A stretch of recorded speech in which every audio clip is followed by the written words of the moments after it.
Hello বাচ্চারা, পরিবেশ রসায়ন পর্ব 10-এ আজকে আমরা পড়ব অম্ল ক্ষার মতবাদ। যদিও এই টপিকটা আমরা রাসায়নিক যে পরিবর্তন যে চ্যাপ্টারটা আছে সেখানে অম্ল ক্ষার সাম্যাবস্থার যে পার্ট যে সেগমেন্ট ওই সেগমেন্টে আমরা এটা পড়ি। আমরা প্রথমে অম্ল ক্ষার মতবাদ পড়ি, তারপর অম্ল ক্ষার সাম্যাবস্থার বাকি পড়াশোনা স্টার্ট করি। কিন্তু যেহেতু এই টপিকটা পরিবেশ রসায়নে আছে তো আমরা এখানেই পড়ে রাখি, আমরা ওই দিকে আগায় থাকলাম, কোনো সমস্যা নাই। তো চল আমরা স্টার্ট করি। শুরুতে আসি অম্ল ক্ষার মতবাদ। এই অম্ল ক্ষার মতবাদে আমরা কি পড়বো? বেসিক্যালি এখানে আমরা তিনটা থিওরি পড়বো, তিনজনের মতবাদ পড়বো। কি কি? যেমন আমরা পড়বো হচ্ছে সর্বপ্রথম আরহেনিয়াসের মতবাদ, আরহেনিয়াসের মতবাদ। এরপরে আমরা কার মতবাদ পড়বো? আমরা পড়বো হচ্ছে ব্রনস্টেড লাউরি আঙ্কেল কি বলছে তার মতবাদ, ব্রনস্টেড লাউরি মতবাদ।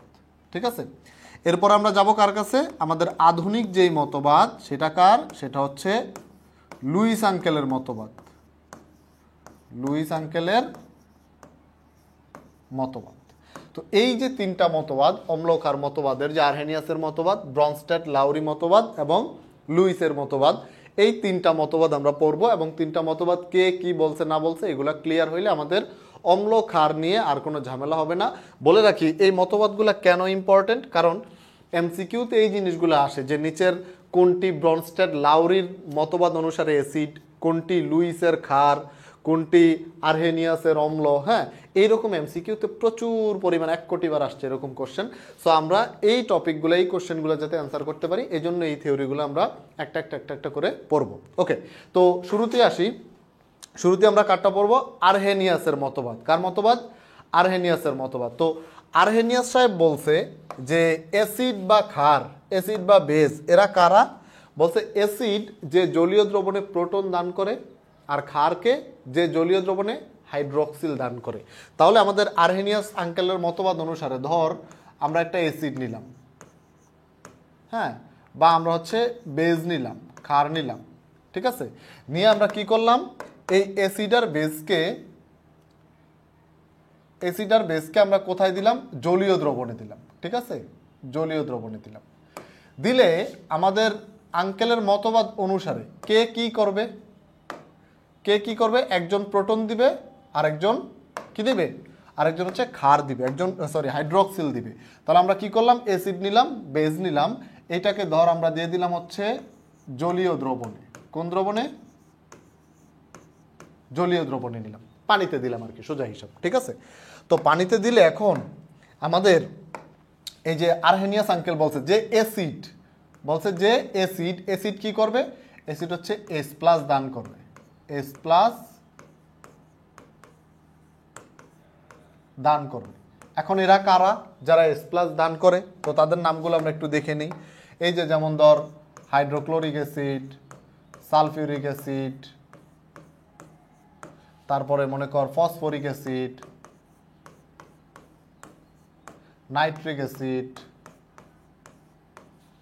ইটিসি ইত্যাদি। এরকম অনেক অ্যাসিড আছে যারা কি করে? যারা জলীয় দ্রবণে প্রোটন দান করে। তো জলীয় দ্রবণে যারা প্রোটন দান করবে তারা আমার কোন অ্যাসিড?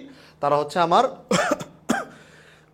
আরহেনিয়াস আঙ্কেলের অ্যাসিড। ঠিক আছে, অ্যাকর্ডিং টু আরহেনিয়াস সাহেবের অ্যাসিড। ওকে, তো এবার আমরা যাই যে আমাদের বেস কি করবে, ক্ষার কি করবে? তো ক্ষার কারা? যারা জলীয় দ্রবণে হাইড্রোক্সিল দান করে, OH দান করে, OH দান করবে। ঠিক আছে, OH দান করবে। তো এদের উদাহরণ যদি আমরা দেখি, এরা কারা? এরা হচ্ছে সোডিয়াম হাইড্রোক্সাইড,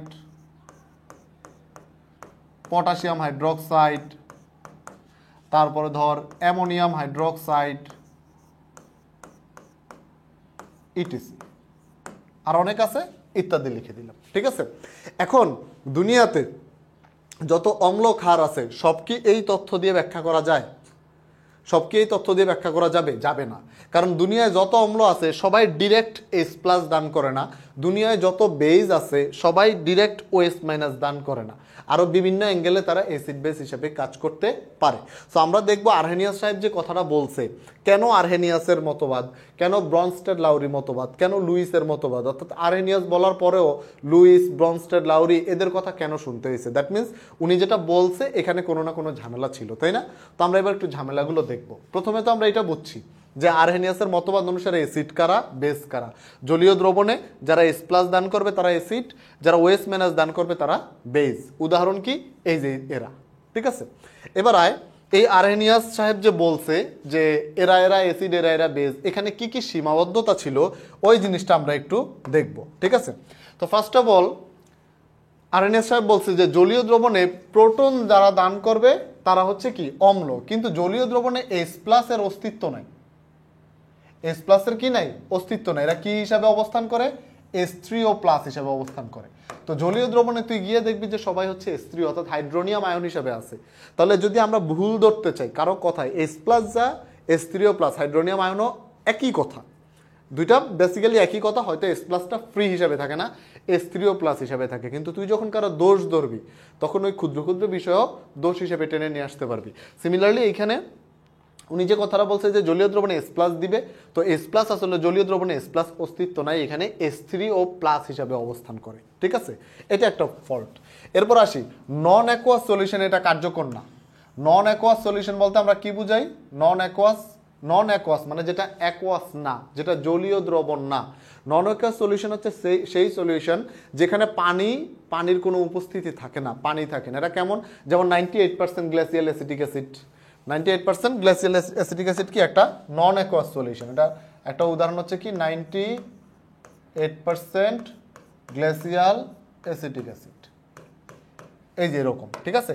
তো এই ধরনের একটা সলিউশন, এই ধরনের একটা সলভেন্টের মধ্যে, এই ধরনের একটা সলভেন্টে যদি আমরা কোনো একটা অ্যাসিড দেই, এখন অ্যাসিড কি করে? জলীয় দ্রবণে প্রোটন দান করে। কিন্তু এটা তো 98% অ্যাসিটিক অ্যাসিড, যেখানে জল নাই, জলীয় দ্রবণ নাই, তো সেখানে কি অ্যাসিড না?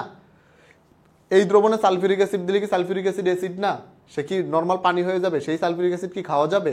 নো। সালফিউরিক অ্যাসিড আল্লাহর দুনিয়া যেখানেই যাক সে অ্যাসিড, সেটা খাওয়া যাবে না, হাত মুখ ধোয়া যাবে না সেটা দিয়ে, ঠিক আছে? তাহলে যখন নন অ্যাকোয়াস সলিউশনের কথা বলতেছে তখন আমাদের আরহেনিয়াস আঙ্কেলের যে মতবাদটা, সেই মতবাদটা কাজে লাগতেছে না, বা সেটা দিয়ে আমরা ব্যাখ্যা করতে পারতেছি না। ওকে, এরপরে আয় বলছে OH- দিলে ক্ষার। যারা OH- দিবে তারা কি? তারা হচ্ছে ক্ষার।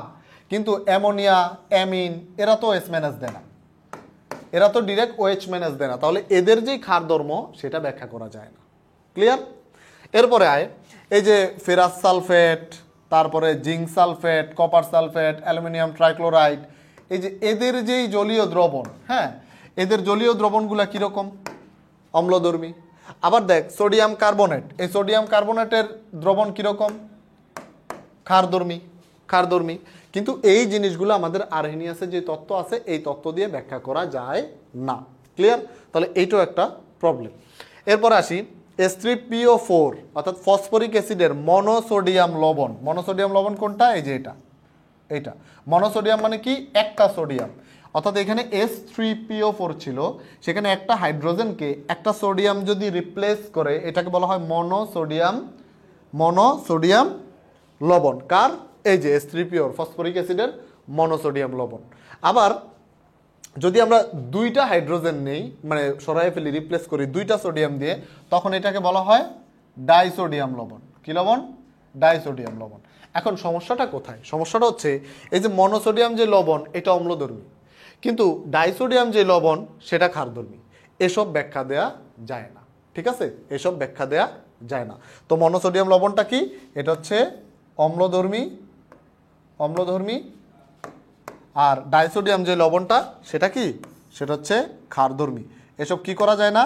এসব ব্যাখ্যা করা যায় না। কার থিওরি দিয়ে? আরহেনিয়াস আঙ্কেলের থিওরি দিয়ে, ঠিক আছে? এরপরে আসি গ্যাসীয় অবস্থায় কোনো অম্ল বা ক্ষারের ধর্ম ব্যাখ্যা করা যায় না। গ্যাসীয় অবস্থায় কোনো অম্ল বা ক্ষারের ধর্ম ব্যাখ্যা করা যায় না। এইটাও কি? এইটাও হচ্ছে আমার আরহেনিয়াস আঙ্কেলের যে মতবাদ সেই মতবাদের কি ত্রুটি। সো আমরা দেখলাম যে আরহেনিয়াস সাহেব যে মতবাদটা দিছে ইটস গুড, বলছে ন্যাচার অ্যাসিড ক্ষারের ন্যাচার দেখে বলছে যে এই ঘটনা ঘটে, কিন্তু তার এই থিওরিতে বেশ কিছু ত্রুটি ছিল। এই ত্রুটিগুলো আমরা দেখলাম, এগুলো থেকে এমসিকিউতে কোশ্চেন আসে, এগুলো এমনি এমনি পড়াচ্ছি না, ঠিক আছে। তারপরে এইবার আমরা যাব হচ্ছে পরের মতবাদে, দেখি এরপরে কি আছে। আচ্ছা, এবার দেখবো হচ্ছে আমরা ব্রনস্টেড লাউরি মতবাদ। কোন মতবাদ? ব্রনস্টেড লাউরি মতবাদ, যে আমাদের ব্রনস্টেড লাউরি আঙ্কেল কি বলছে। ব্রনস্টেড লাউরি আঙ্কেল ওনারা কি কথাবার্তা বলছে। তো এখন খেয়াল করে দেখ বাচ্চারা, আমাদের ব্রনস্টেড লাউরি সাহেব কি বলছে দেখ। ওনারা বলছে যে যে অ্যাসিড, যে অম্ল, সে কে দিবে? সে হচ্ছে এস প্লাস দান করবে, এস প্লাস দান করবে। আর যে বেজ ক্ষার, সে কি করবে? সে এস প্লাস গ্রহণ করবে। এস প্লাসটা কি? প্রোটন। প্রোটন। তাহলে অ্যাসিডকে যে প্রোটন দান করবে, বেজকে যে প্রোটন গ্রহণ করবে, ঠিক আছে। তো এখন এদের যদি আমরা উদাহরণ দেখি, দেখ প্রোটন দান করে কারা, আমরা একটু আগে দেখে আসছি। HCl, সালফিউরিক অ্যাসিড, H2SO4, এরা কি করবে? প্রোটন দান করবে। তারপর ধর SSO4 মাইনাস, সে প্রোটন দান করতে পারে। তারপরে ধর H3O প্লাস, এইটা অ্যামোনিয়াম প্লাস, এইটা PH4 প্লাস, এইটা ইত্যাদি। এরা কি করবে? এরা হচ্ছে এস প্লাস দান করতে পারবে। এখন যারাই এস প্লাস দান করতে পারে এরাই কি? এরাই হচ্ছে অম্ল। কার অম্ল? ব্রনস্টেড লাউরির অম্ল। কার অম্ল? ব্রনস্টেড লাউরির অম্ল, ঠিক আছে। এখন আয়, তাহলে ক্ষার কারা? বেস কারা? ক্ষার হচ্ছে যারা এস প্লাস গ্রহণ করবে, যারা এস প্লাস গ্রহণ করবে। তো তাদের উদাহরণ যদি আমরা জানতে চাই, তাদের উদাহরণ কিরকম হবে? তাদের উদাহরণ যারা গ্রহণ করবে, যেমন অ্যামোনিয়া কি করতে পারে? এস প্লাস গ্রহণ করতে পারে। ফসফিন কি করতে পারে? এস প্লাস গ্রহণ করতে পারে। হাইড্রক্সিল কি করতে পারে? এস প্লাস গ্রহণ করতে পারে। তারপরে ধর SCO3 মাইনাস বাইকার্বনেট কি করতে পারে? এস প্লাস গ্রহণ করতে পারে, ইটিসি। এরকম যারা হচ্ছে এস প্লাস গ্রহণ করতে পারে, অর্থাৎ প্রোটন গ্রহণ করতে পারে, তারা কি? তারা হচ্ছে ব্রনস্টেড লাউরির ক্ষার, ঠিক আছে। প্রশ্নগুলো কিভাবে আসে ভাইয়া? প্রশ্নগুলো আসে এরকম যে নিচের কোনটি ব্রনস্টেড লাউরির মতবাদ অনুসারে অ্যাসিড, কোনটি ক্ষার। ওকে, এখন একটা জিনিসকে আমরা ফলো করছি, ব্রনস্টেড লাউরি কি নিয়ে কথা বলছে? শুধুমাত্র প্রোটন নিয়ে। উনি বলছে অ্যাসিড কারা? যারা প্রোটন দিবে। বেস কারা? যারা প্রোটন নিবে। অর্থাৎ ওনার সব কিছু একজনের উপর ডিপেন্ড করে। কার? প্রোটনের উপর ডিপেন্ড করে। এই জন্য এই ব্রনস্টেড লাউরির মতবাদকে বলা হয় প্রোটোনীয় মতবাদ। কি মতবাদ? প্রোটোনীয় মতবাদ। ব্রনস্টেড লাউরির আরেক নাম কি? ব্রনস্টেড লাউরির আরেক নাম কি? আরেক নাম হচ্ছে প্রোটোনীয় মতবাদ। কোন মতবাদ? প্রোটোনীয় মতবাদ, ঠিক আছে। প্রোটোনীয় মতবাদ, এটা মাথায় রাখবেন। ওকে, তাহলে হোপফুলি আমরা বুঝতে পারছি যে কারা ব্রনস্টেড লাউরি অনুসারে কারা অম্ল, কারা ক্ষার, এবং এদেরকে কি নামে ডাকা হয়। সো এখন আরহেনিয়াসের দোষ ধরছো তোমরা, ব্রনস্টেড লাউরির দোষ ধরবা না? চলো ব্রনস্টেড লাউরির একটু দোষ ধরে আসি, যে উনি ওনার মতবাদ অনুসারে কি কি ভুল, কি কি ঠিক, ঠিক আছে। তো এখন আসো ব্রনস্টেড লাউরির মতবাদ, সীমাবদ্ধতা। আচ্ছা, এই যে অধাতুর অক্সাইড, অধাতুর অক্সাইড কারা? Carbon dioxide, sulphur dioxide, nitrogen dioxide, এদের ধর্ম কি? এরা হচ্ছে অম্ল ধর্ম। ধাতুর অক্সাইড, এই যে সোডিয়াম, ক্যালসিয়াম, বেরিয়াম, এই যে এদের যে অক্সাইড, এই অক্সাইড কি? ক্ষারধর্মী। তা আমরা জানি না যে অধাতুর অক্সাইড অম্লধর্মী, ধাতুর অক্সাইড ক্ষারধর্মী। এই যে কথাবার্তাগুলো, এগুলো ব্রনস্টেড লাউরি দিয়ে ব্যাখ্যা করা যায় না, যে অধাতুর অম্লগুলা মানে অধাতুর অক্সাইডগুলো কিভাবে অম্লধর্ম হিসাবে পালন করে। ও এরা তো যে carbon dioxide, sulphur dioxide, nitrogen dioxide, এরা কি প্রোটন দেয়? না, এরা প্রোটন দেয় না। আবার ওই যে ওরা কি প্রোটন গ্রহণ করে? ডিরেক্ট প্রোটন গ্রহণ করে না। তাহলে কিভাবে এরা অম্ল হইলো, কিভাবে ওরা ক্ষার হইলো? এই যে কথাবার্তাগুলা, ভিতরের প্যাচগোছগুলা, এগুলা ব্রনস্টেড লাউরি দিয়ে ব্যাখ্যা করা যায় না। ওকে, এরপরে পরবর্তীতে কি বলছে, BF3 BCl3 aluminium trichloride, ferric chloride ইত্যাদি এরা যারা আছে এদের অম্লধর্মিতা ব্যাখ্যা করা যায় না। এরা যে অম্লধর্মিতা দেখায় যে এরা যে অম্ল, এইগুলা ব্যাখ্যা করা যায় না। ঠিক আছে, এখন অ্যাসিড, এই যে S+, প্রোটন আদান প্রদান ছাড়াও অ্যাসিড বেস রিঅ্যাকশন আছে। কোন রিঅ্যাকশন? এই যে দেখ এখানে ভাই একটা রিঅ্যাকশন লিখে রাখছি যে অ্যামোনিয়া আর BF3 এদের মধ্যে যেই রিঅ্যাকশনটা হয় NH3BF3, তারপরে সিলভার 2NH3 কি উৎপন্ন হয়, ডায়ামিন সিলভার আয়ন উৎপন্ন হয়। এগুলো ব্যাখ্যা করা যায় না। ঠিক আছে, এগুলো ব্যাখ্যা করা যায় না। এই যে প্রোটন আদান প্রদান ছাড়াও এই যে রিঅ্যাকশনগুলো, এগুলো কি রিঅ্যাকশন? এগুলো অ্যাসিড বেস রিঅ্যাকশন। এই রিঅ্যাকশনগুলো কি রিঅ্যাকশন? এগুলো কিন্তু অ্যাসিড বেস রিঅ্যাকশন। এখানে একটা অ্যাসিড একটা বেস, কোনটা অ্যাসিড কোনটা বেস একটু পরে আমরা বুঝতে পারবো। ঠিক আছে, এই যে রিঅ্যাকশনগুলো, এই রিঅ্যাকশনে কোনটা অ্যাসিড কোনটা বেস একটু পরে আমরা বুঝতে পারবো। তাহলে আমরা দেখতে পেলাম কি যে ব্রনস্টেড লাউরি মতবাদ অনুসারে বেশ কিছু ত্রুটি আছে। ঠিক আছে, তো আমরা এবার চলে যাচ্ছি কোথায়? চলে যাচ্ছি আমাদের পরের থিওরিতে। পরের থিওরি কার? পরের থিওরি হচ্ছে আমাদের লুইসের মতবাদ। লুইস, এইটা হচ্ছে আমাদের একদম ফাইনাল মতবাদ, যেই মতবাদ অনুসারে আমরা সবকিছু আলটিমেটলি ব্যাখ্যা দিতে পারবো। ঠিক আছে, তো লুইস আঙ্কেল কি বলছে? লুইস আঙ্কেল বলছে যে অ্যাসিড কারা? অ্যাসিড কারা? যারা ইলেকট্রন যুগল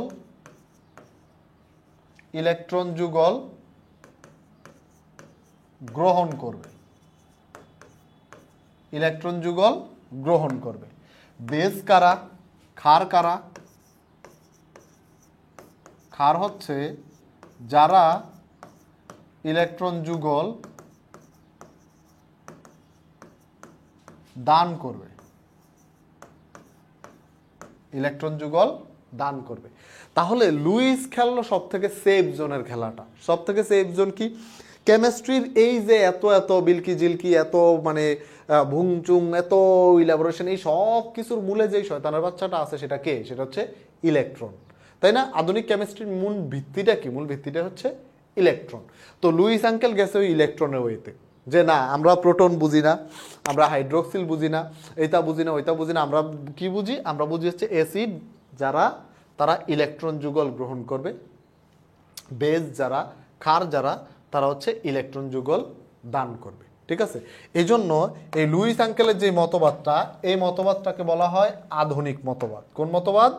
এটাকে বলা হয় আধুনিক মতবাদ।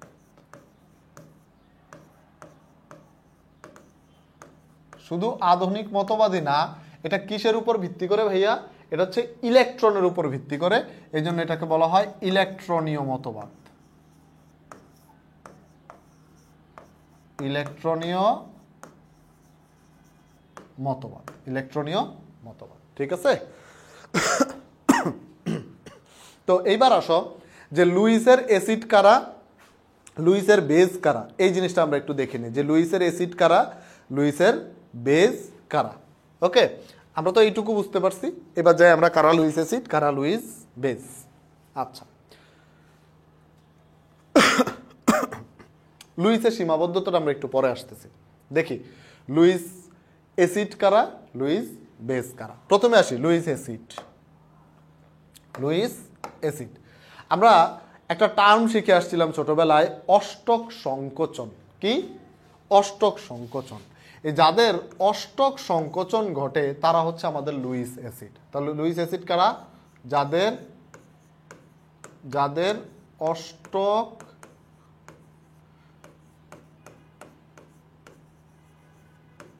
সংকোচন ঘটে। যাদের অষ্টক সংকোচন ঘটে তারা হচ্ছে আমাদের কি? Luis acid. এরা কারা? এরা হচ্ছে যে BF3, তারপরে হচ্ছে BeCl2, তারপরে হচ্ছে BCl3, AlCl3 ইত্যাদি ইত্যাদি। যাদের অষ্টক সংকোচন ঘটে তাদেরকে আমরা কি বলবো? তাদেরকে বলবো হচ্ছে আমাদের লুইস অ্যাসিড। কি বলবো? Luis acid. ঠিক আছে, ওকে। এবার আসি যে আরো কিভাবে চিনতে পারি, আরো কি কি ক্রাইটেরিয়া আছে।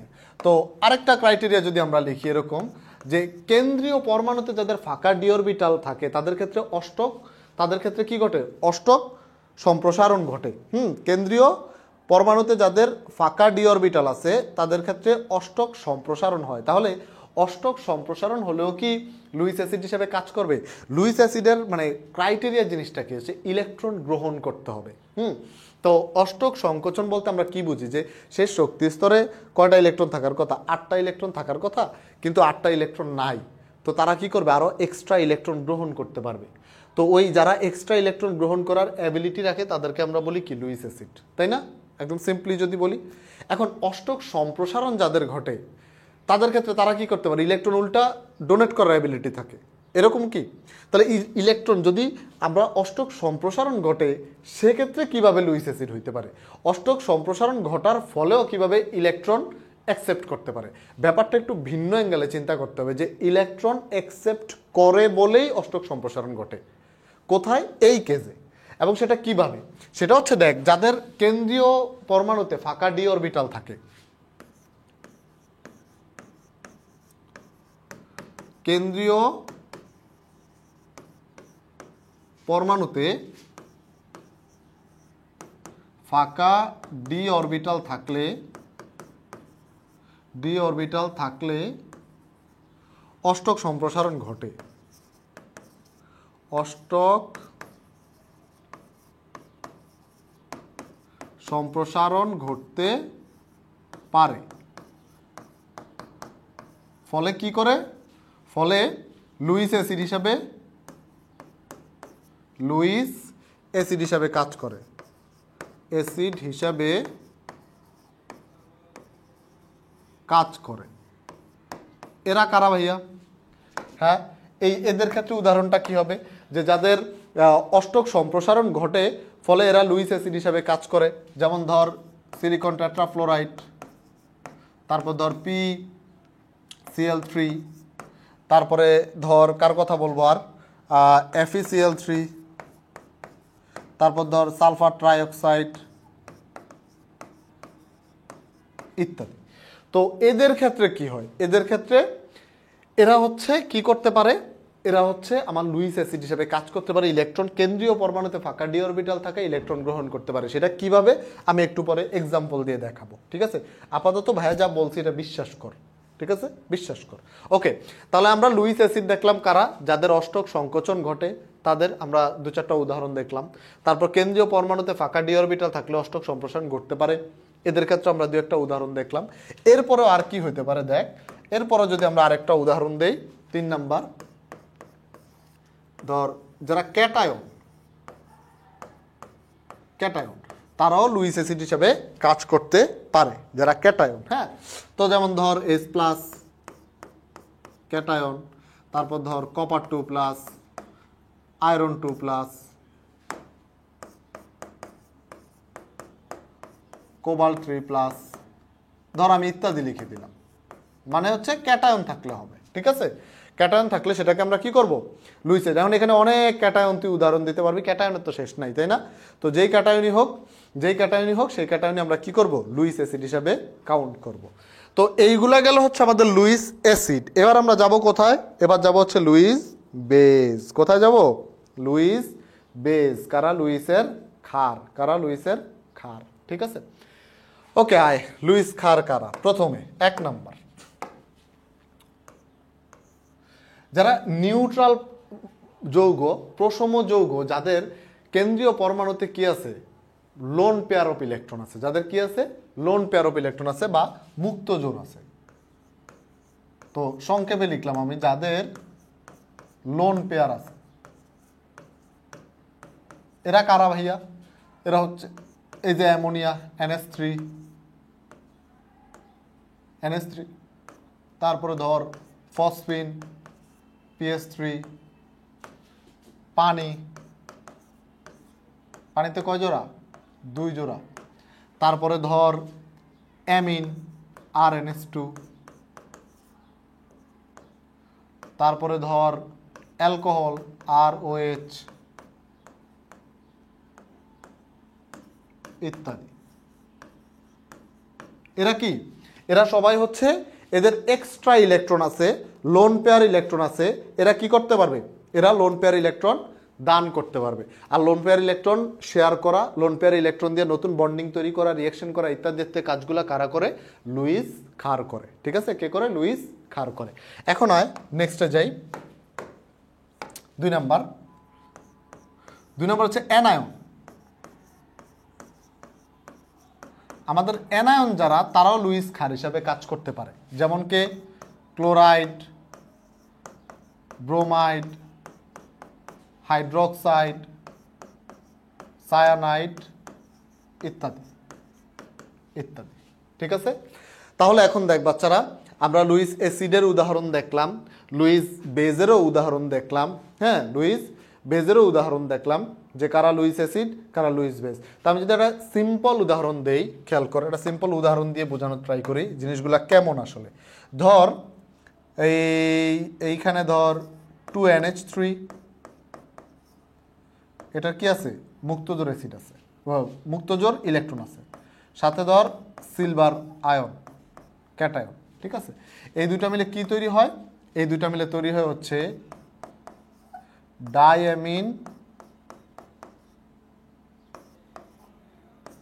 Diamine silver plus ion. এই যে বিক্রিয়াটা, এটা একটা অ্যাসিড বেস রিঅ্যাকশন। এটা কি রিঅ্যাকশন? এটা একটা অ্যাসিড বেস রিঅ্যাকশন।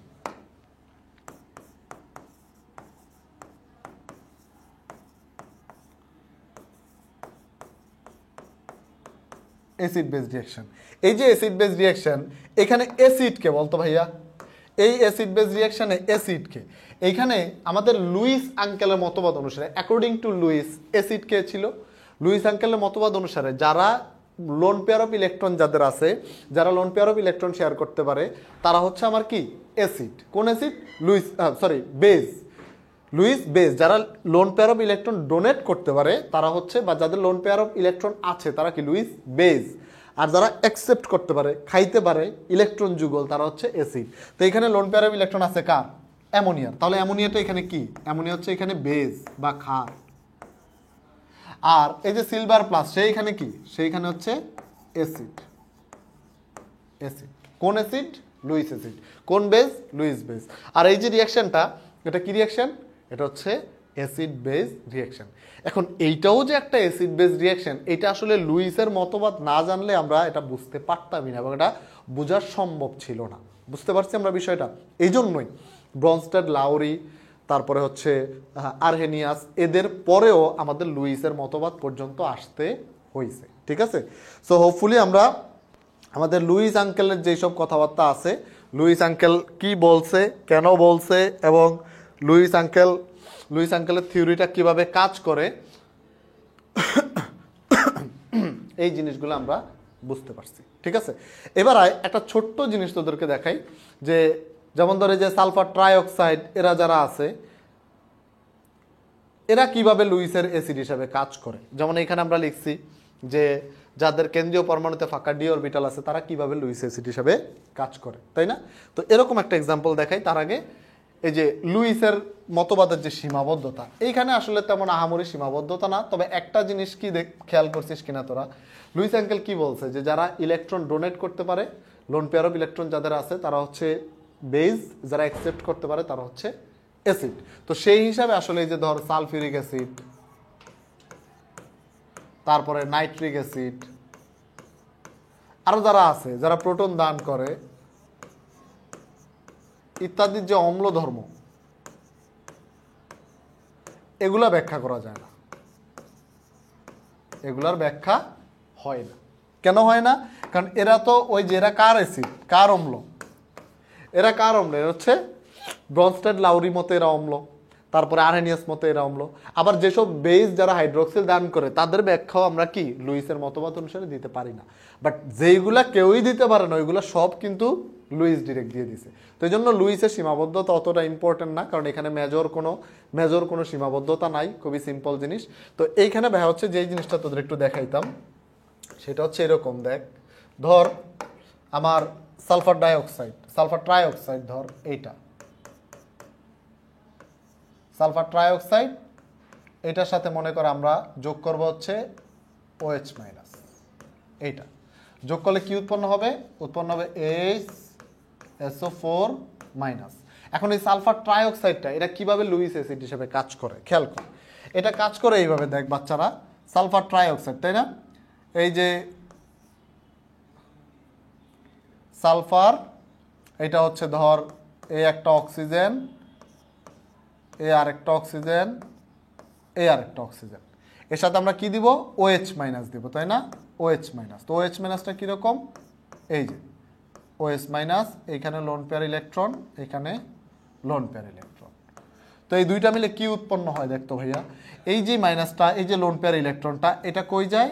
এই সালফারের যে কেন্দ্রীয় ফাঁকা ডি অরবিটাল আছে, এই কেন্দ্রীয় ফাঁকা ডি অরবিটালে আমাদের এই OH মাইনাসের যে এক্সট্রা লোন পেয়ার ইলেকট্রন, সেটা গিয়ে ওইখানে যুক্ত হয়। যুক্ত হয়ে গিয়ে কি তৈরি করে? যুক্ত হয়ে গিয়ে তৈরি করে HSO4 মাইনাস। ঠিক আছে? তো কেন আমরা এদেরকে লুইস অ্যাসিড বলতে পারবো, এটা কি বুঝতে পারছিস? যে কেন লুইস অ্যাসিড বলতে পারবো? কারণ সে কি অ্যাকসেপ্ট করতেছে?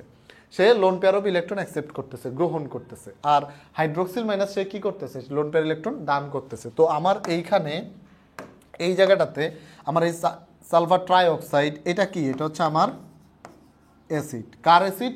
লুইসের অ্যাসিড। আর এই যে OH মাইনাস, এটা কি? এটা হচ্ছে বেস। কার বেস? লুইসের বেস। আর এই দুইটা মিলে কি হয়েছে?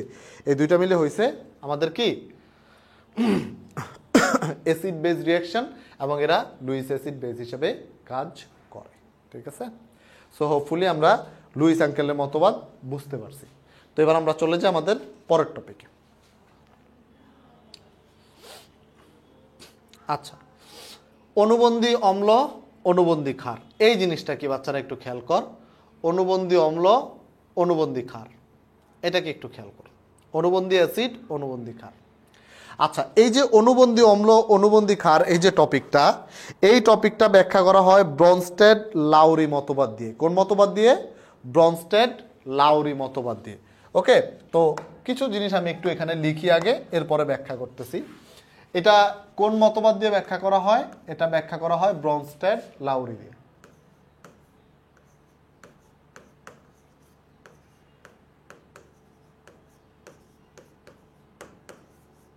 ব্রনস্টেড লাউরি মতবাদ দিয়ে এটা ব্যাখ্যা করা হয়। ঠিক আছে?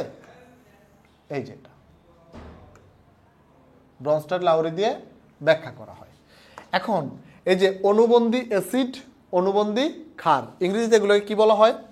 ইংরেজিতে বলা হয় কনজুগেটেড অ্যাসিড, কনজুগেটেড বেস। কি বলা হয়?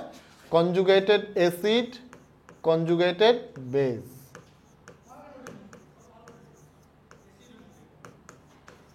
কনজুগেটেড অ্যাসিড, এটা হচ্ছে কি? অনুবন্ধী অ্যাসিড। এটাকে দর সংক্ষেপে আমরা লিখি হচ্ছে CA। আরেকটা কি? আরেকটা হচ্ছে কনজুগেটেড বেস। এটাকে আমরা সংক্ষেপে কি লিখব? এটাকে সংক্ষেপে লিখব হচ্ছে CB। এখন এই জিনিসগুলা কি? এই কনজুগেটেড অ্যাসিড, কনজুগেটেড বেস, এই জিনিসগুলা কি? এগুলো হচ্ছে, দেখ, ধর একটা অ্যাসিড থেকে একটা অম্ল, অ্যাসিড, এই যে অ্যাসিড, এই অ্যাসিড থেকে যদি একটা হাইড্রোজেন চলে যায়, অ্যাসিড থেকে একটা হাইড্রোজেন চলে যায়, H+ চলে যায়, চলে গেলে যেই জিনিসটা তৈরি হয় সেটা হচ্ছে এই অ্যাসিডের কনজুগেটেড বেস। বুঝাইতে পারছি? বুঝাইতে পারছি কিনা? যে একটা অ্যাসিড থেকে যদি H+ চলে যায়, যে কোনো একটা অ্যাসিড, অ্যাসিড থেকে যদি তার H+টা চলে যায়, তাহলে তৈরি হয় কি? তৈরি হয় কনজুগেটেড বেস। অর্থাৎ যেটা পাবো সেটা হচ্ছে অ্যাসিডের কনজুগেটেড বেস। এই অ্যাসিডের কনজুগেটেড বেস CB, এই অ্যাসিডের কি? অনুবন্ধী ক্ষার। CB মানে কি? CB কনজুগেটেড অ্যাসিড, অনুবন্ধী অম্ল, কনজুগেটেড বেস, অনুবন্ধী ক্ষার। সিমিলারলি যদি আমরা বলি যে একটা বেস থেকে, একটা বেসে যদি একটা H+ যুক্ত হয়, তখন তাকে কি বলবো আমরা? তখন তাকে বলবো হচ্ছে তার কনজুগেটেড অ্যাসিড CA, তার কনজুগেটেড অ্যাসিড CA। ঠিক আছে? তাহলে এখন বাচ্চারা একটু খেয়াল করতো, যদি ভাইয়া এইভাবে লিখি, এইভাবে ধর HCl থেকে একটা H+ চলে গেলে কি তৈরি হয়? তৈরি হয় ক্লোরাইড মাইনাস, তাই না? HCl থেকে চলে গেলে কি থাকে? ক্লোরাইড মাইনাস থাকে। আবার দেখ অ্যামোনিয়াতে যদি একটা H+ যোগ হয়, সেখানে কি তৈরি হয়? অ্যামোনিয়াম আয়ন তৈরি হয়, অ্যামোনিয়াম আয়ন তৈরি হয়, তাই না? তাহলে এখন একটু খেয়াল কর, এই যে এই জায়গায় এসিএলটা কি? এটা হচ্ছে অ্যাসিড, অ্যাসিড। তাহলে এই সিএল মাইনাসটা কি? সিএল মাইনাসটা হচ্ছে তার কনজুগেটেড বেস। আবার অ্যামোনিয়াটা কি? অ্যামোনিয়া হচ্ছে বেস বা ক্ষার, ক্ষার। তাহলে অ্যামোনিয়াম আয়নটা কি? অ্যামোনিয়াম আয়ন হচ্ছে তার কনজুগেটেড অ্যাসিড, তার কনজুগেটেড অ্যাসিড। তো জিনিসটা যদি এইভাবে দেখাই, খেয়াল কর, যদি এভাবে দেখাই, এই যে ধর HCl প্লাস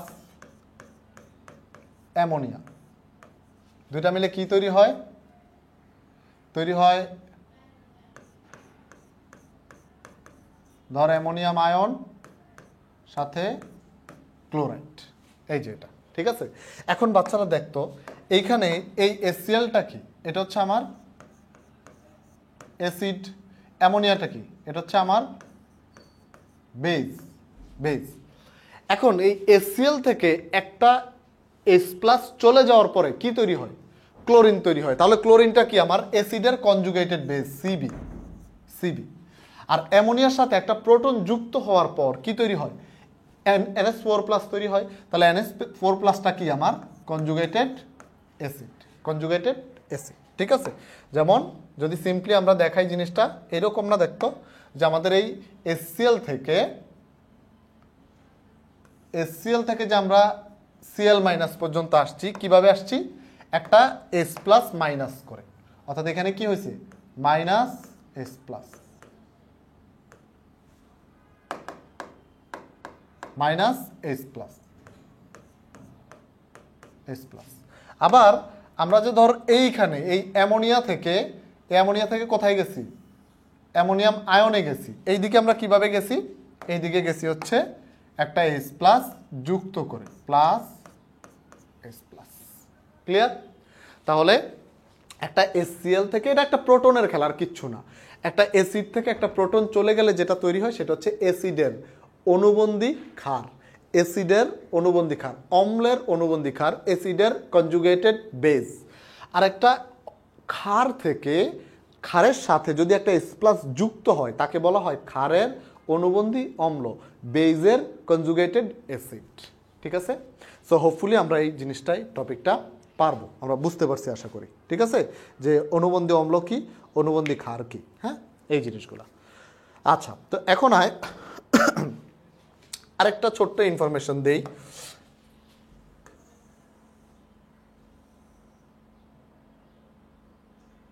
আচ্ছা, এই ইনফরমেশনটা দিয়ে আমরা আরো দু একটা উদাহরণ দেখব। ইনফরমেশনটা কি ভাইয়া? খেয়াল কর, সবসময় মনে রাখবি যে একটা স্ট্রং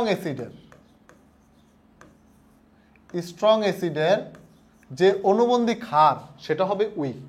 তাহলে স্ট্রং অ্যাসিডের জন্য আমরা কি পাবো? Week CB. স্ট্রং অ্যাসিডের জন্য কি পাবো? উইক সিবি, উইক, দুর্বল কনজুগেটেড বেস বা দুর্বল অনুবন্ধী ক্ষার, ঠিক আছে? আবার যদি উইক অ্যাসিড হয়,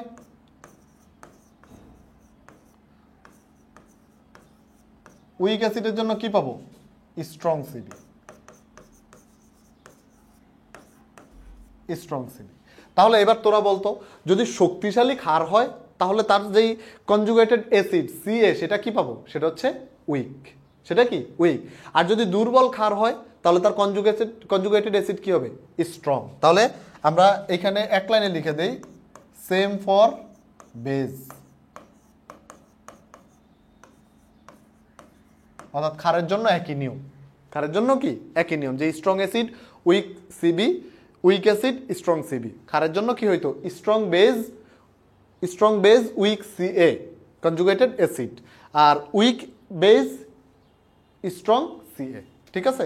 অর্থাৎ বেজ যদি দুর্বল হয়, ক্ষার যদি দুর্বল হয়, তার অনুবন্ধী অম্লটা হবে সবল, আর ক্ষার যদি সবল হয় অনুবন্ধী অম্লটা হবে দুর্বল। সিম্পল, ঠিক আছে? এবার আমরা একটু বিলকি জিলকি দেখি। ধর একটা যৌগ দেখি আমরা,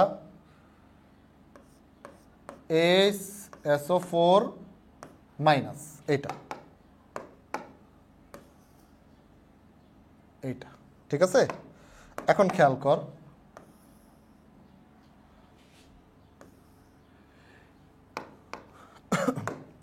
এইখানে এই যৌগটাতে ধর সে যদি একটা S প্লাস গ্রহণ করে, কি করব?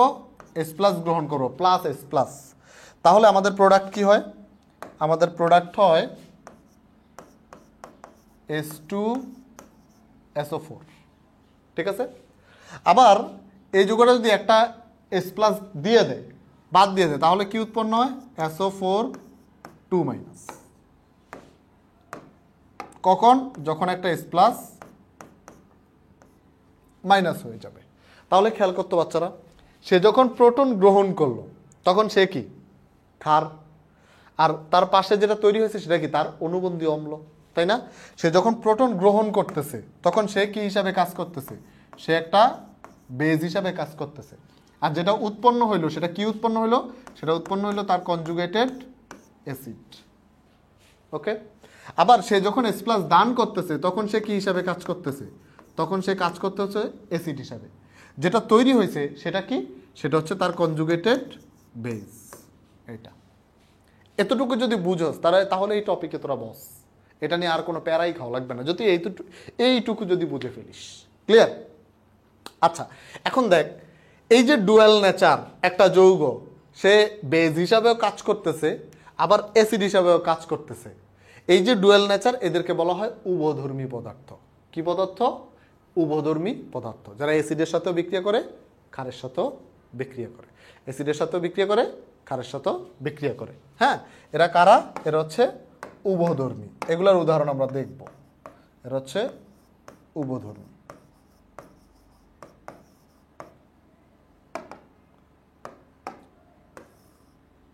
উভধর্মী পদার্থ। ওকে, ঠিক আছে বাচ্চারা, তাহলে আমাদের অনুবন্ধী অম্ল ক্ষার গেল। আমরা চলে যাই আমাদের পরের টপিকে। এই যে আমাদের পরের টপিকটা হচ্ছে উভধর্মী পদার্থ। উভধর্মী, তো উভধর্মী পদার্থ কি? বাই ডেফিনেশন আমরা কি বললাম? যে যারা অ্যাসিড বেস দুইটা হিসেবেই কাজ করে। যারা কি? অ্যাসিড বেস দুইটা হিসেবে কাজ করে। অ্যাসিড বেস দুটো হিসেবেই কাজ করে।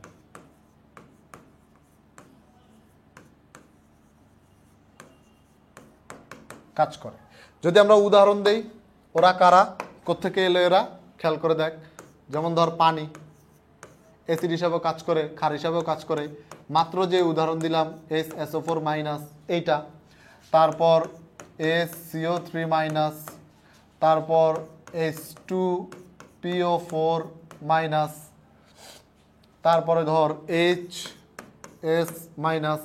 এই যে এরা সবাই হচ্ছে দুই ধরনের ক্যারেক্টারিস্টিক্স নিয়ে কাজ করে। মানে এরা অ্যাসিড হিসাবেও কাজ করতে পারে, বেজ হিসাবেও কাজ করতে পারে। এরা S প্লাস গ্রহণও করতে পারে, S প্লাস ত্যাগও করতে পারে। যেমন ধর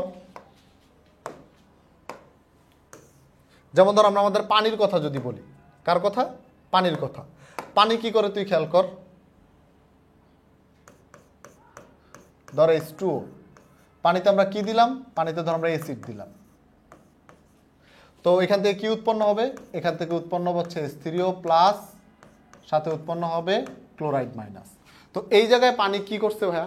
অ্যাসিডের সাথে বিক্রিয়া করলে পানি তখন কি হিসাবে কাজ করতেছে? ক্ষার হিসাবে কাজ করতেছে। তুই দেখ, এই যে দেখ, এখানে H2O কি? HCl হচ্ছে অ্যাসিড, পানিটা কি? পানি হচ্ছে বেজ। আর এই যে অ্যাসিড থেকে যখন একটা S প্লাস চলে যায় তখন কি তৈরি হয়? তার কনজুগেটেড বেস তৈরি হয়। আর পানি যখন একটা S প্লাস তৈরি করছে, গ্রহণ করছে, তখন এখানে কি তৈরি হয়েছে? পানির কনজুগেটেড অ্যাসিড তৈরি হয়েছে, Ca তৈরি হয়েছে। এইটা ওকে। অ্যাট দ্য সেম টাইম তুই যদি পানির সাথে ক্ষারের বিক্রিয়া ঘটাস, ধর অ্যামোনিয়া, তখন পানি কি করবে? তখন পানি প্রোটন দান করবে। এখানে কি তৈরি হবে? এখানে তৈরি হবে OS-।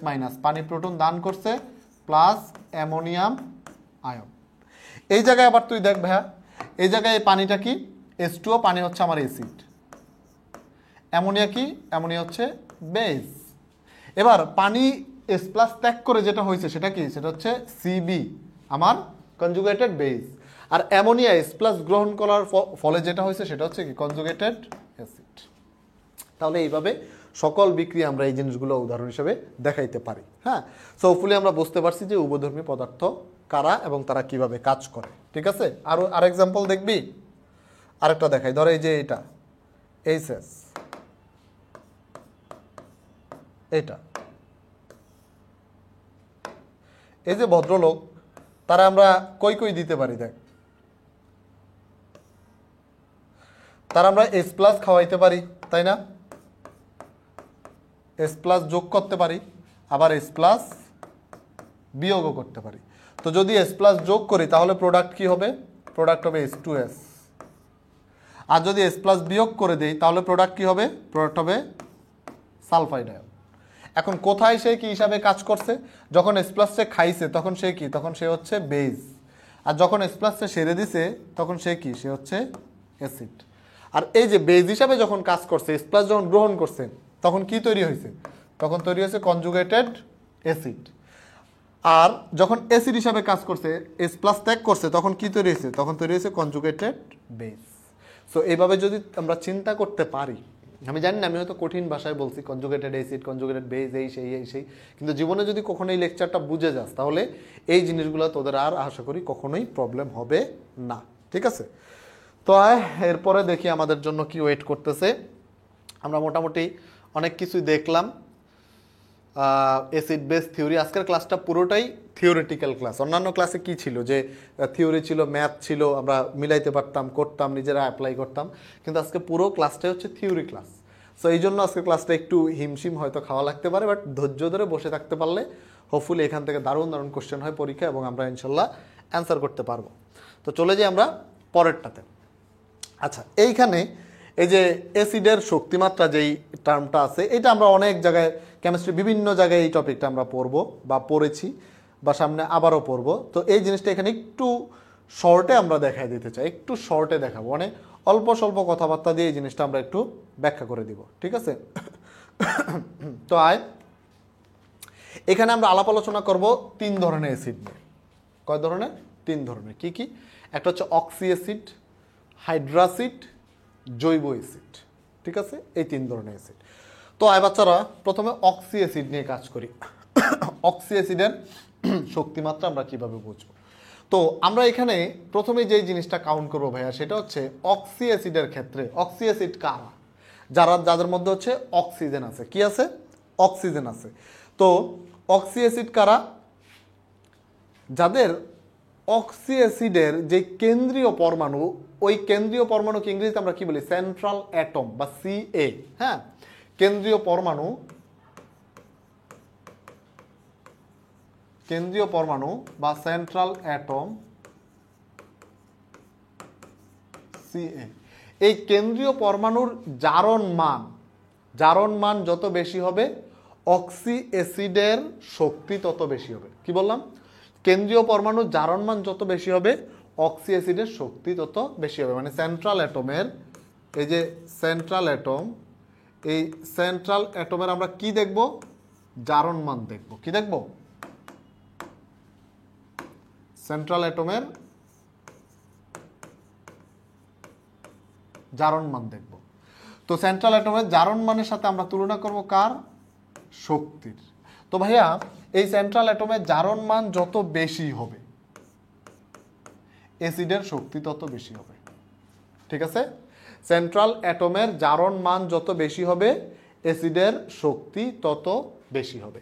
কিন্তু তোর যদি এখন অবজেকশন আছে যে ভাইয়া জারণ মান সমান হলে, দুইটা অ্যাসিড দিলাম, দুইটা অ্যাসিডের সেন্ট্রাল অ্যাটমের জারণ মান সমান, তখন কি করব? যদি জারণ মান যদি সমান হয়ে যায়, জারণ মান সমান হলে, তো তখনও আমাদের উপায় আছে।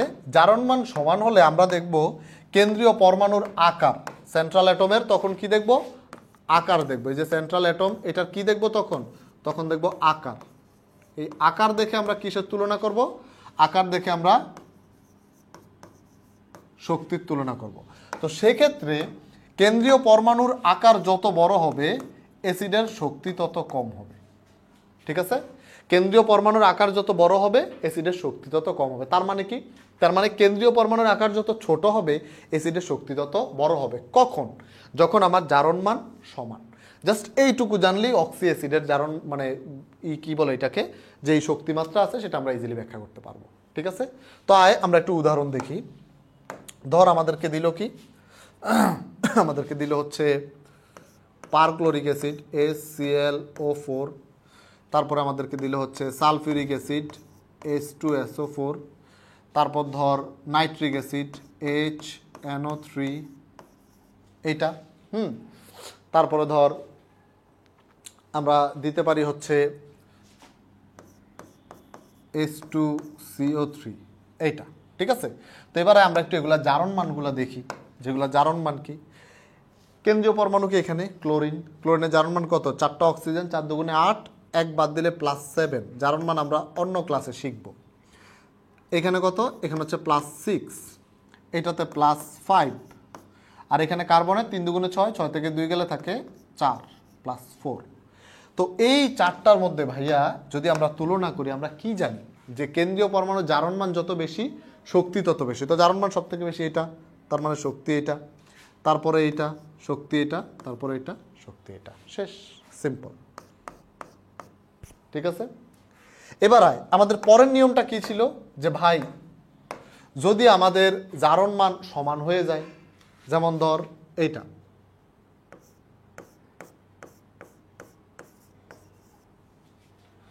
নাইট্রিক অ্যাসিড আর হচ্ছে ফসফরিক অ্যাসিড, এই দুইটা জারণ মান যদি হিসেব করিস তোরা, দেখতো ভাইয়া নাইট্রিক অ্যাসিডের হচ্ছে +5, ফসফরিক অ্যাসিডের কত? 4 দুগুণে 8, 8 থেকে 3 বাদ দিলে +5, দুইটাই সমান। এখন আমরা কি বলছিলাম? আমরা বলছিলাম দুইটাই যদি সমান হয় তাহলে এই যে কেন্দ্রীয় পরমাণুর আকার যার বড় শক্তি তার কম, তার মানে আকার ছোট হলে শক্তি বেশি। এখন এইখানে কেন্দ্রীয় পরমাণু নাইট্রোজেন, এখানে ফসফরাস, নাইট্রোজেনের পারমাণবিক সংখ্যা 7, ফসফরাসের 15, তাহলে কে বড়? ফসফরাস বড়, তাহলে শক্তি কার কম? ফসফরাসের কম। আবার যদি উল্টা দিক থেকে বিবেচনা করি, নাইট্রোজেনের আকার ছোট, তাহলে নাইট্রোজেনের শক্তি কি? বেশি, তাই না? তাহলে আমার এখানে কে বেশি শক্তিশালী? এখানে বেশি শক্তিশালী হচ্ছে আমার নাইট্রিক অ্যাসিড। ওকে, তাহলে এইবার আমরা আরও একটা উদাহরণ দেখি, সেটা হচ্ছে ধর এরকম, এই যে ফসফরিক অ্যাসিড, তারপরে হচ্ছে H3PO3 ফসফরিক অ্যাসিড, তারপর হচ্ছে H3PO2। এই তিনটার ক্ষেত্রে যদি আমরা জারণ মান বিবেচনা করি, দেখ এই তিনটার ক্ষেত্রে জারণ মান যদি বিবেচনা করি, এখানে কত? এখানে হচ্ছে +5, এখানে হচ্ছে +4, এখানে হচ্ছে +3, 2 দুগুণে 4, সরি 3 দুগুণে 6, 6 থেকে 3 গেলে কত? +3, আর 2 দুগুণে 4, 4 থেকে 3 গেলে হচ্ছে +1, এইটা। তাহলে আমাদের যে নিয়মটা, সেই নিয়ম অনুসারে যে যার জারণ মান সব থেকে বেশি সে সব থেকে বেশি শক্তিশালী। তো তাহলে সব থেকে শক্তিশালী হচ্ছে এটা H3PO4 ফসফরিক অ্যাসিড, তারপর H3PO3, তারপর হচ্ছে H3PO2, তাই না? এরকমই হওয়ার কথা, কিন্তু এরকম হয় না। এখানে কীরকম? এখানে হচ্ছে যে উল্টা। ঠিক আছে, সো এই একটা জিনিস আমরা এটা একটু ব্যতিক্রমধর্মী, এটারও স্পেসিফিক কারণ আছে, সেটা আমরা এইখানে আপাতত স্কিপ করব। এইখানে জাস্ট এইটা জেনে রাখি যে এইটা হচ্ছে এই জায়গার ব্যতিক্রমধর্মী জিনিস। ঠিক আছে, এটা হচ্ছে এখানকার একমাত্র, এই নিয়মের একমাত্র ব্যতিক্রম এটা। ঠিক আছে, এই নিয়মের একমাত্র ব্যতিক্রম। তাহলে আমাদের অক্সি অ্যাসিড যেটা, এই অক্সি অ্যাসিডের আমরা যেই শক্তিমাত্রা, এই শক্তিমাত্রাটা আমরা হোপফুলি শিখে ফেললাম। এবং এই জিনিসটা ভাই, এই যে লাইনটা, এই লাইনটা মোটামুটি 1 কোটি বার আসছে, যে এইটা, এই পরেরটা, এইটা, এই জিনিসগুলো যে উদাহরণগুলো ভাইয়া দিলাম, হ্যাঁ, সেগুলো একদম ঠোঁটস্থ করে ফেলবি, ঠোঁটস্থ করে ফেলবি, আর কিচ্ছু না। আচ্ছা, তো এরপরে হচ্ছে আমাদের পরেরটা কি? হাইড্রাসিড। তো হাইড্রাসিডে আমরা কি পড়বো ভাইয়া? হাইড্রাসিডের শক্তি। হাইড্রাসিড কারা? যারা ওই যে ধর হ্যালোজেনের সাথে হাইড্রোজেন যুক্ত হলে যে অ্যাসিড তৈরি হয়, সেগুলো হ্যালোজেন হাইড্রাসিড। তো হাইড্রাসিডের ক্ষেত্রে আমরা কি চিন্তা করব? হাইড্রাসিডের ক্ষেত্রে আমরা চিন্তা করব হচ্ছে অ্যানায়নের আকার। অ্যানায়ন এই অ্যানায়নের আকার যত বড় হবে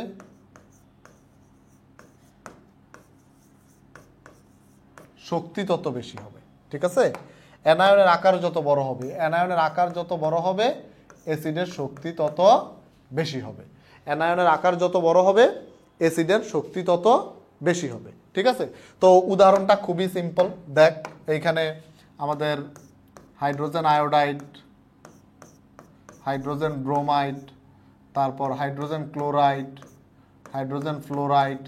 তো এগুলাতে অ্যানায়ন কে ভাইয়া? অ্যানায়ন হচ্ছে আমাদের আয়োডাইড, ব্রোমাইড, হ্যাঁ, ক্লোরাইড, ফ্লোরাইড, এরা।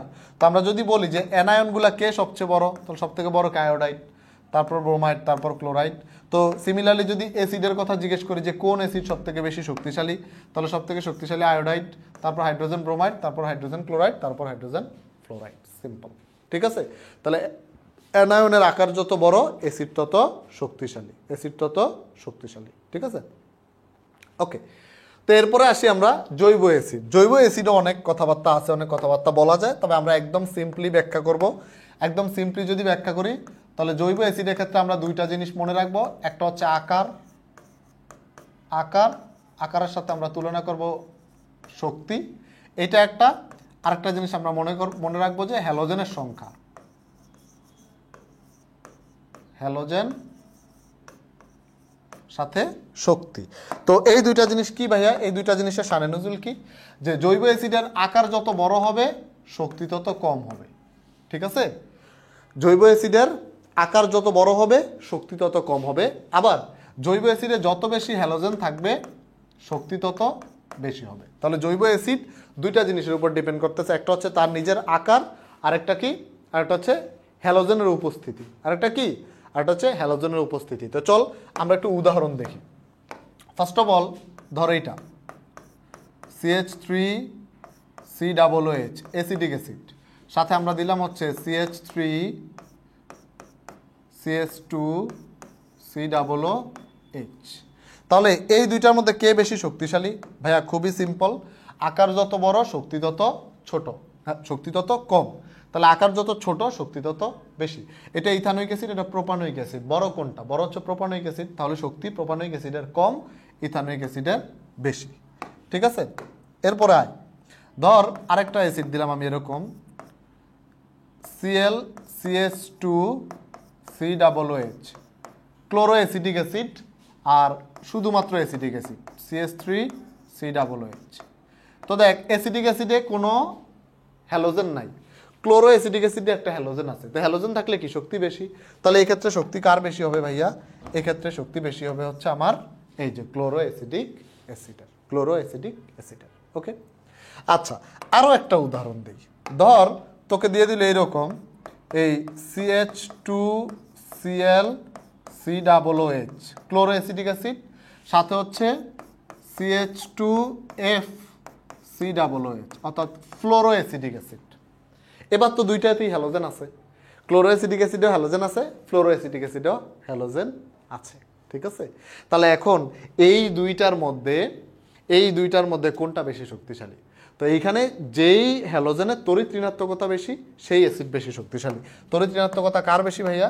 ফ্লোরো অ্যাসিডিক অ্যাসিড, অর্থাৎ ফ্লোরিনের তড়িৎ ঋণাত্মকতা বেশি, তাহলে ফ্লোরো অ্যাসিডিক অ্যাসিড বেশি শক্তিশালী। এই জিনিসটা তড়িৎ ঋণাত্মকতার কথা বললাম, কিন্তু এখানে আসলে পজিটিভ ইন্ডাকটিভ ইফেক্ট বা নেগেটিভ ইন্ডাকটিভ ইফেক্ট, অর্থাৎ ইন্ডাকটিভ ইফেক্ট বলতে একটা টার্ম আছে জৈব যৌগে, সেইটা এখানে এই জায়গাটাতে মানে কি বলে এটাকে রোল প্লে করে। এখানে অ্যাকচুয়ালি ব্যাপারটা কীরকম? ব্যাপারটা হচ্ছে ধর তুই যদি মানে কি থেকে কি হয়, এটা থাকলে এটা হয়, ওইটা থাকলে সেটা হয়, এটা তো আসলে কেমিস্ট্রি না। যেমন আমি বললাম হ্যালোজেন যত বেশি থাকবে শক্তি তত বেশি, বা হ্যালোজেন উপস্থিতি থাকলে শক্তি বেশি, এটা তো কেমিস্ট্রি না। কেমিস্ট্রি হচ্ছে কেন। সো এখানে যদি কেনটা জানতে চাস তাহলে তো জানতে হবে ইন্ডাকটিভ ইফেক্ট কী। তো ভাইয়া হচ্ছে জৈব যৌগের একটা প্লেলিস্ট তৈরি করার চিন্তা করতেছি, এবং সেই উদ্দেশ্যে কয়েকটা ছোট ছোট ভিডিও আমি হচ্ছে ইউটিউবে ওপেন করবো এই সপ্তাহে।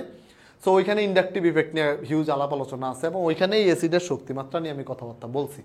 সো ওই ভিডিওগুলো তোরা দেখবি নেক্সট উইকে, এই উইকের মধ্যেই দেখলেই আইডিয়া পেয়ে যাবি যে কোন লেভেলের একটা জৈব যৌগের প্লেলিস্ট আসতেছে ইনশাল্লাহ। ঠিক আছে, তো এরপরে চলে যাই আমরা আমাদের আজকের ক্লাসের। বেশি কিছু বাকি নেই, টুকিটাকি কিছু কথাবার্তা আছে।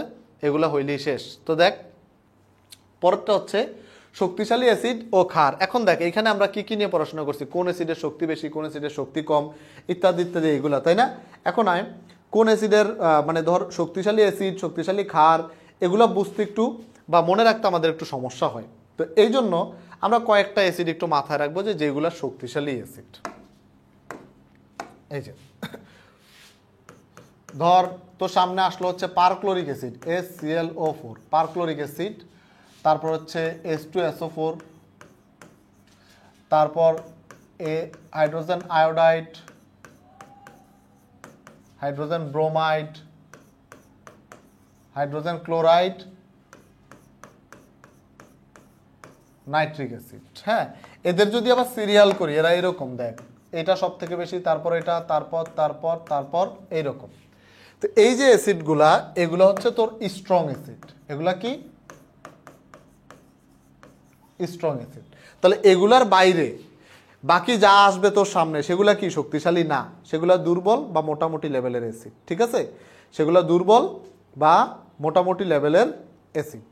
ওকে, তাহলে এই যে এই অ্যাসিডগুলো এগুলা কি? সব হচ্ছে স্ট্রং অ্যাসিড, স্ট্রং। এবার ক্ষারের ক্ষেত্রে যদি মনে রাখি, ক্ষারের ক্ষেত্রে এরকম আমরা 3-4টা মনে রাখতে পারি। ধর তোর সামনে আসলো কি? অ্যামোনিয়া, তারপর ধর অ্যামোনিয়াম হাইড্রোক্সাইড, অ্যালুমিনিয়াম হাইড্রোক্সাইড, তারপর ধর সোডিয়াম কার্বনেট, সোডিয়াম কার্বনেট। এই যেই 4টা লিখলাম আমি, অ্যামোনিয়া, অ্যামোনিয়াম হাইড্রোক্সাইড, তারপরে অ্যালুমিনিয়াম হাইড্রোক্সাইড, সোডিয়াম কার্বনেট, এগুলা মোটামুটি উইক। এগুলা কি? এগুলো হচ্ছে উইক, উইক বেস, উইক। এগুলা ছাড়া বাকি যেগুলো তো সামনে আসবে সেগুলো হচ্ছে স্ট্রং। তো এইটা হচ্ছে একদম শর্টকাটভাবে মনে রাখার জন্য এই কয়েকটা একটু মুখস্থ রাখবি যে আমার এগুলো হচ্ছে স্ট্রং, এগুলো হচ্ছে উইক। বাস এরপর হচ্ছে কম্প্যারিজন করবি, তোর সামনে কোন অ্যাসিড আসছে বা কোন বেজ আসছে সেটার সাথে তুই তুলনা করে নিতে পারবি। ঠিক আছে, ওকে। তাহলে এরপরে যাই আমরা, পরে দেখি কি আছে। পরে হচ্ছে লবণের প্রকৃতি। তো একটা লবণ আসে কোথা থেকে? অ্যাসিড বেস রিঅ্যাকশনের মাধ্যমে লবণ আসে। ঠিক আছে, তো এখন লবণের প্রকৃতিটা কেমন হবে? লবণ কি অ্যাসিডিক হবে নাকি বেসিক হবে? এটা অম্লীয় হবে না ক্ষারীয় হবে? সেটা ডিপেন্ড করে অ্যাসিড এবং বেসের প্রকৃতির উপর। তো প্রকৃতি যদি আমরা দেখি, খেয়াল কর বাচ্চারা, যে তোর অ্যাসিড যদি সবল হয় যেমন সালফিউরিক অ্যাসিড, তো লবণ ক্ষার যদি সবল হয় যেমন সোডিয়াম হাইড্রোক্সাইড, লবণটা হবে ধরে যে সোডিয়াম সালফেট, কিরকম? নিরপেক্ষ। লবণটা কি হবে? নিরপেক্ষ, নিউট্রাল লবণ পাবি। অর্থাৎ সবল অ্যাসিড, সবল ক্ষার, নিরপেক্ষ লবণ। ঠিক আছে, এরপরে আয়, যদি তুই দুর্বল অ্যাসিড নেস, শক্তিশালী ক্ষার নেস, তাহলে যার শক্তি বেশি তার দিকেই যাবে। তো ক্ষার শক্তিকে এখানে মানে শক্তিশালীকে ক্ষার, তার লবণ কি হবে? ক্ষারীয়, লবণ হবে ক্ষারীয়। এরপরে তুই যদি অ্যাসিডটা সবল নেস, যে না আমার অম্লটা আমরা সবল নিব, তাহলে ক্ষারটা কি? ক্ষার হয়ে গেল দুর্বল, কার দিকে যাবে? যে সবল, সবলকে অম্ল, তাহলে অম্লীয় এইটা। আর তোর অম্ল, তোর ক্ষার দুইটাই যদি উগান্ডা থেকে আসে, দুইটাই যদি দুর্বল হয়, তাহলে লবণটা অম্লীয় হতে পারে, ক্ষারীয় হতে পারে, নিরপেক্ষ হতে পারে,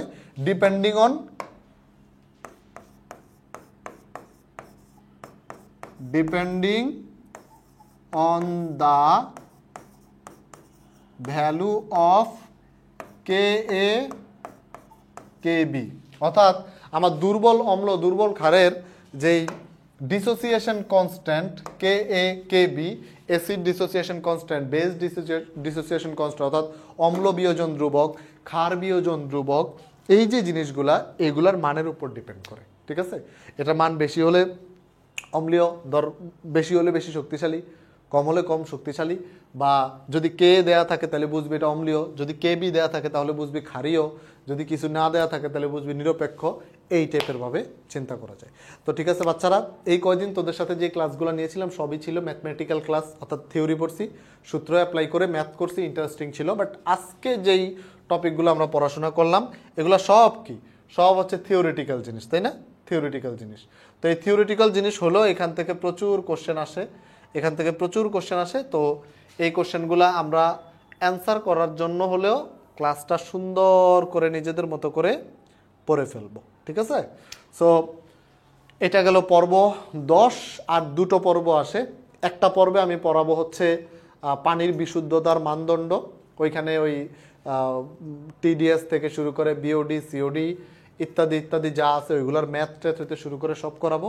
আরেকটাতে পড়াবো হচ্ছে আর যেই টুকিটাকি টুকিটাকি জিনিস থাকবে ওইগুলা। হ্যাঁ, এই দুইটা লেকচারই হোপফুলি ইনশাল্লাহ শেষ হয়ে যাবে।